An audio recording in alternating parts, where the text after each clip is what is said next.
आप सबको जय मसीह की। आज का वचन निर्गमन अध्याय 25। यहोवा ने मूसा से कहा, इस्राएलियों से यह कहना कि मेरे लिए भेंट लाए, जितने अपनी इच्छा से देना चाहे उन्हीं सबों में मेरी भेंट लेना।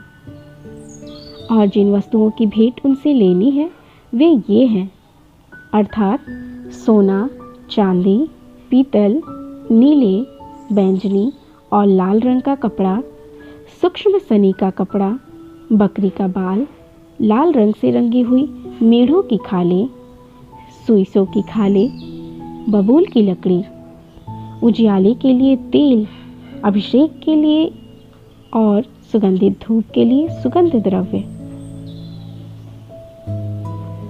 एपोद और चपरास के लिए सुलेमानी पत्थर और जड़ने के लिए मणि। और वे मेरे लिए एक पवित्र स्थान बनाए कि मैं उनके बीच निवास करूं। जो कुछ मैं तुझे दिखाता हूं, अर्थात निवास स्थान और उसके सब सामान का नमूना, उसी के अनुसार तुम लोग उसे बनाना। बबूल की लकड़ी का एक संदूक बनाया जाए।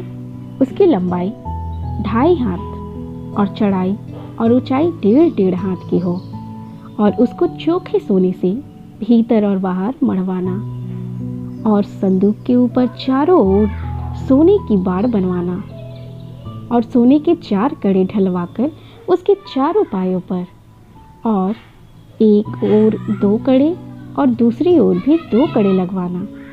फिर बबूल की लकड़ी के डंडे बनवाना और उन्हें भी सोने से मढ़वाना, और डंडों को संदूक के दोनों ओर के कड़ों में डालना, जिससे उसके बल संदूक उठाया जाए।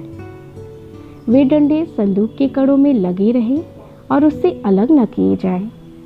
और जो साक्षी पत्र मैं तुझे दूंगा उसी संदूक में रखना। फिर चोखे सोने का एक प्रायश्चित कर ढकना बनवाना। उसकी लंबाई 2.5 हाथ और चौड़ाई 1.5 हाथ की हो, और सोना ढालकर 2 करूब बनवाकर प्रायश्चित के ढकने के दोनों सिरों पर लगवाना।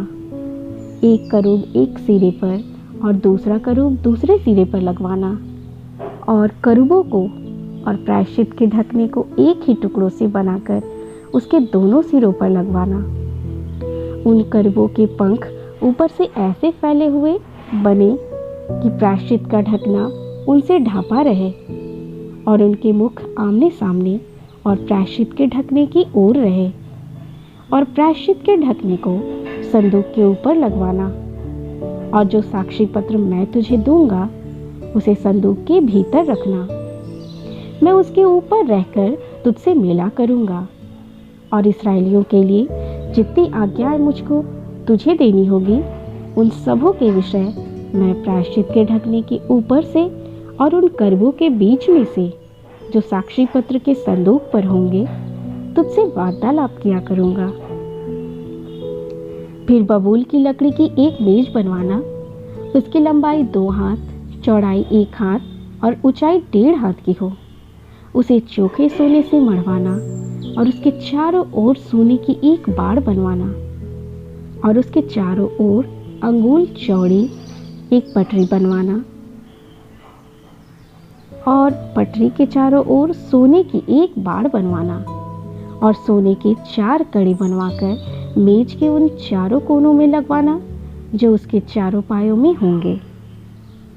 वे कटे पटरी के पास ही हों, और डंडों के घरों का काम दे कि मेज उन्हीं के बल उठाई जाए। डंडों को बबूल की लकड़ी के बनवाकर सोने से मढ़वाना, और मेज उन्हीं से उठाई जाए।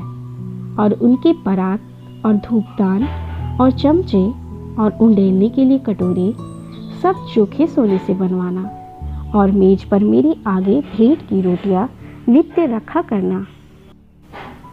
फिर चोखे सोने की एक दीवट बनवाना। सोना ढलवाकर वह दीवट पाए और डंडी सहित बनाया जाए। उसके पुष्पकोश, गांठ और फूल सब एक ही टुकड़े से बने। उसे उसके किनारों से 6 डालियां निकाले। 3 डालियां तो दीवट के एक ओर से और 3 डालियां उसके दूसरी ओर से निकली हुई हो। एक एक डाली में बादाम के फूल के समान 3-3 पुष्पकोण, एक एक गांठ और एक एक फूल हो। दीवट से निकली हुई 6 डालियों का यही आकार या रूप हो और दीवट की डंडी में बादाम के फूल के समान 4 पुष्पकोण, अपनी अपनी गांठ और फूल समेत, और दीवट से निकली हुई 6 डालियों में से 2-2 डालियों के नीचे एक एक गांठ हो। वे दीवट समेत एक ही टुकड़े के बने हुए हो। उनकी गांठें और डालियां सब दीवट समेत एक ही टुकड़े की हो। चोखा सोना ढलवाकर पूरा एक ही टुकड़े का दीवट बनवाना और 7 दीपक बनवाना और दीपक जलाए जाए कि वे दीवट के सामने प्रकाश दें। उसके गुल तराश और गुलदान सब चोखे सोने के हो। वह सब इन समस्त सामान समेत कि कार भर चोखे सोने का बने, और सावधान रहकर इन सब वस्तुओं को उस नमूने के समान बनवाना जो तुझे इस पर्वत पर दिखाया गया है।